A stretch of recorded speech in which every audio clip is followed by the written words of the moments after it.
If I take a look at your calendar today, I can tell you what your real priorities are. Not the ones you say matter, but the ones you actually live by. 4 o'clock, wallow in self-pity. Today, I'm going to share with you how to see what your current priorities are, why any of this even matters, and then 5 practical steps you can take to ensure what you want to make priority in your business and in your life is actually taking priority. Honestly, time management is one of my biggest weaknesses. It always has been. I'm incredibly time blind. So if I can do this, I know you can too. Just 5 steps that you can do today, right now, with me that will change your business. And the last one isn't one you've heard before. Welcome back to another episode of The Cozy CEO.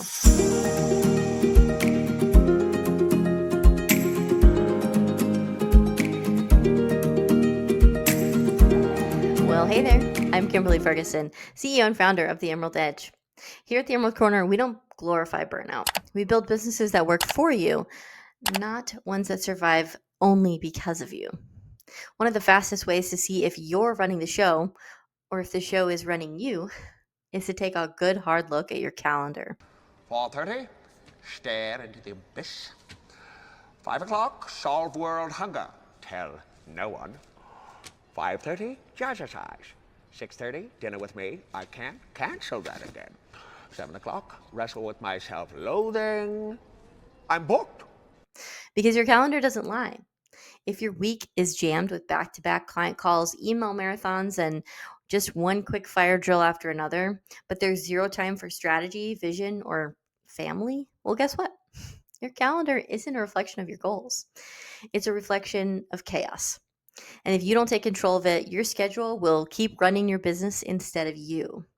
So today, let's focus on the 5 things you can do to put the control ball back in your court. I just need to take back control of my life. I'll never forget a client who swore up and down that his top priority was scaling his business. But when I asked to see his calendar, it was a horror story. His week was packed with client emergencies, admin tasks, and replying to emails like it was a competitive sport. Not a single block of time for sales strategy. No room for team development. No space for financial planning. I need more space. The truth hit him fast. His calendar was running his business, not his vision. And honestly, he's not alone. As CEOs, we start most days in reaction mode, putting out fires, answering every notification, and telling ourselves we'll get to the big stuff a little later when we have time.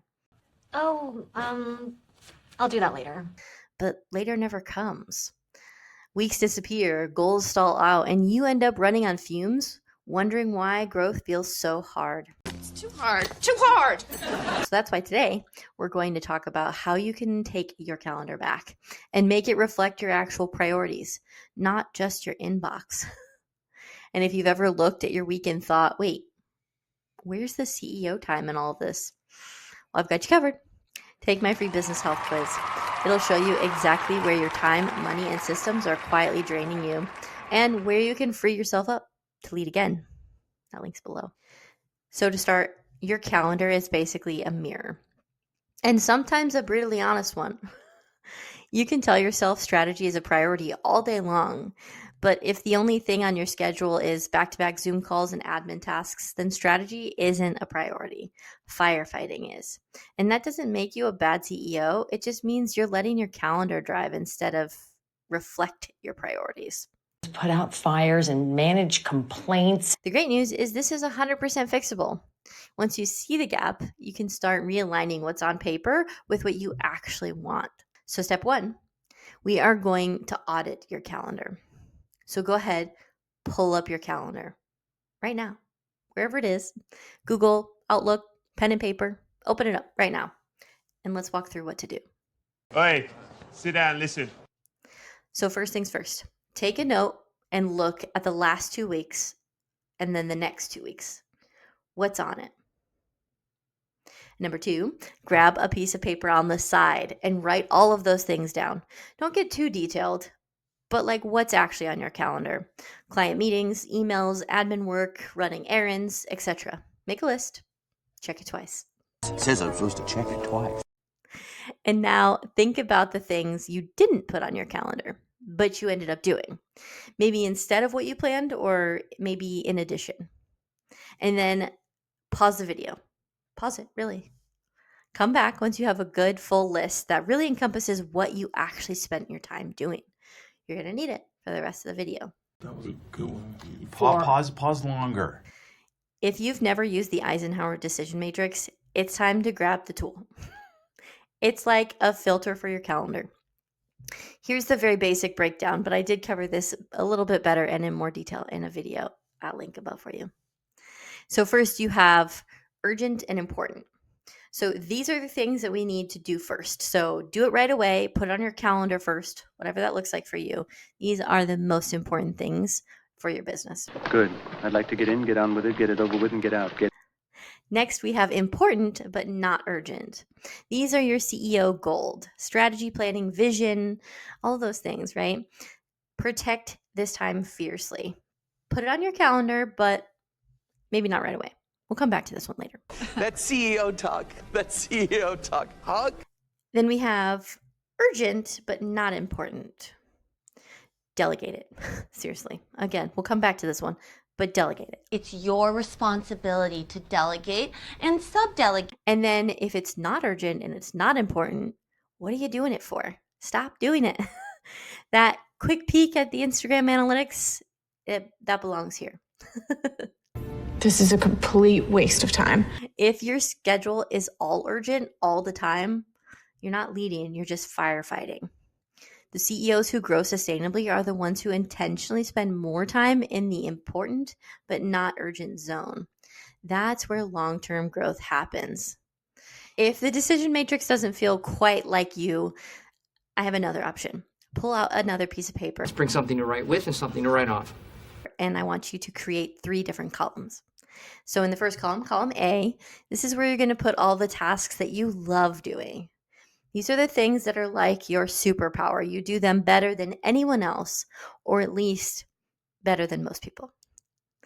Then in column B, put all the tasks that you like doing, but you're average at doing them, or maybe a hair above average. They're not tasks that you love, but you like them well enough that you can do them. And then in your last column, column C, let's put down the tasks that you do not like. In fact, you dislike them. Or you are below average at doing them, meaning you are definitely not the one who should be doing these tasks. These are far from your superpower. Columns, get your columns here. So to give you an example, in column A, I would put things like business strategy, helping people grow their profits, improve their cash flow, improve their business systems, even design, team growth, and management. I'd also put tax strategy in here. I love helping people pay less in taxes. Then in column B, I would put things like tax preparation, bookkeeping, organization, etc. These are things I'm pretty good at, and I like them well enough. And then in column C, I'd put things like saving documents, answering the telephone, replying to emails timely, creating social media posts, etc. These are the things that I'm not so great at, and oftentimes I don't really enjoy spending time on them. So pretty much right off the bat, we know that admin work and social media are the first things that should go for me, right? I should try to take those off my plate first. A little from column A, a little from column B. Have priorities, like things that are non-negotiable to you and the success of your business. These are the things you don't wait to find time for. You make time for. So our next step is actually blocking off time on your calendar, like literally block time. Cross it off. Block time for strategy, block time for time management or growth, block time to review your financial statements and position. You can only grow so much by accident or not paying attention. The rest of your growth will come from intentional planning, from purposefully creating time on your calendar to do the things that need to be done so that you, 1, know exactly what your business looks like, 2, know exactly where you want to go with your business, and 3, know exactly how you're going to get there. Without these 3 key things, your business doesn't move. Or we should probably block out a big chunk of time. If you don't have the exact answers to those questions, well, this is where time blocks come in. Set aside time to learn, map, grow, period. And part of this is planning for the unexpected, right? Most CEOs overschedule themselves like they're competing for the Guinness Book of World Records for back-to-back meetings. The problem? Well, life doesn't care about your perfectly stacked calendar. Fires happen, client needs pop up, tech glitches happen, right? If you don't leave margin, every surprise derails your whole week. She screwed up my entire life today. So build in buffer time. White space on your calendar where nothing is scheduled. That way, when the unexpected happens, and it will, you don't go into a tailspin. It isn't laziness to have white space on your calendar. It's resilience planning. I need more time. It literally goes against everything inside of us to delegate for most people. Raise your hand if you've ever said, it will take me just as long to show someone how to do it as it will for me to do it. Okay. See, you're amongst friends. But it is the most important thing you can do for your business. You cannot be a party of one forever. Unless you're satisfied with a business that's capped, in which case, you do you, boo. But if you want more for your business, for your life, for your family, well, listen up. Look at that list that you created in those first couple steps, particularly the things you put in the delegate square of the matrix or in the I hate these things or these things are not my superpower categories. Who are the people who can do those things, who love to do them, and who do them well? Well, these are the A players you need. Well, yesterday. But the second best time to start is today. If you don't already have them, start looking now. And if you have the players and you're thinking to yourself, I couldn't delegate this to them. Well, first, you need to ask yourself, are these your A players? The hardest part here is that if it's not a heck yes, and it's a heck no, you may need to move on and find new players. A-team? I'm the A-team. And then second, if you said, yes, they are my A players, then what's stopping you from delegating? Is it that they don't know how to do it? Is it that they don't have time to do it? Determine the issue and create a solution. They don't know how? Create the SOP and the standards of implementation. They don't have time? What's on their schedule that isn't their superpower? Find someone new to take those things off their plate so you can hand those tasks off. Task force. Great. Do what you have to do to get those tasks off of your plate. You have to have time to do the things that move the needle forward. So find your A players and delegate like your business depends on it. I'm very busy delegating. This last one may surprise you, but it will genuinely make the biggest difference in your calendar and in your business. And if I haven't already, let me make one thing clear. A packed calendar doesn't mean progress. It just means you've mastered the art of being busy.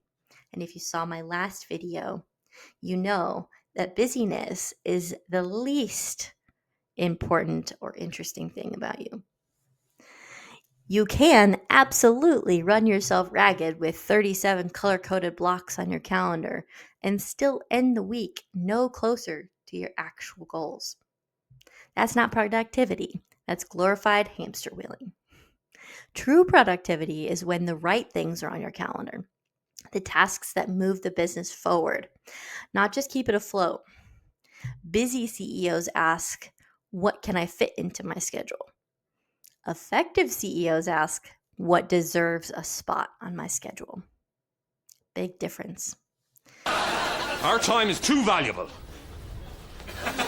So for our last step, ask yourself this. Does my calendar reflect the life and business I say I want?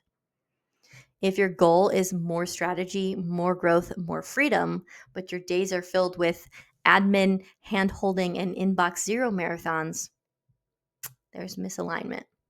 And the big takeaway here is that every time you say yes to something on your calendar, you're saying no to something else. Maybe it's your vision. Maybe it's your health. Maybe it's dinner with your family. If you don't define your priorities, your calendar, and honestly, your clients or customers will define them for you. She needs to sort out her priorities. Your calendar doesn't lie. If it looks like chaos, that's the story your business is living. But here's the good news. You hold the pen. One shift, one delegation, one no at a time, you get to rewrite the story. That's how you step out of busy work and into actual leadership. Yep. And if you're realizing it's time to make those shifts, but you don't know where to start, I'd love to help. Book a free advisory call with us at the Emerald Edge, and let's turn your schedule and your systems into something that can actually support your goals. Call her right now. Well, thanks so much for tuning in to The Cozy CEO, where we don't worship busy calendars. We build intentional ones. Because your schedule should serve your vision, not strangle it. I'll see you in my next video.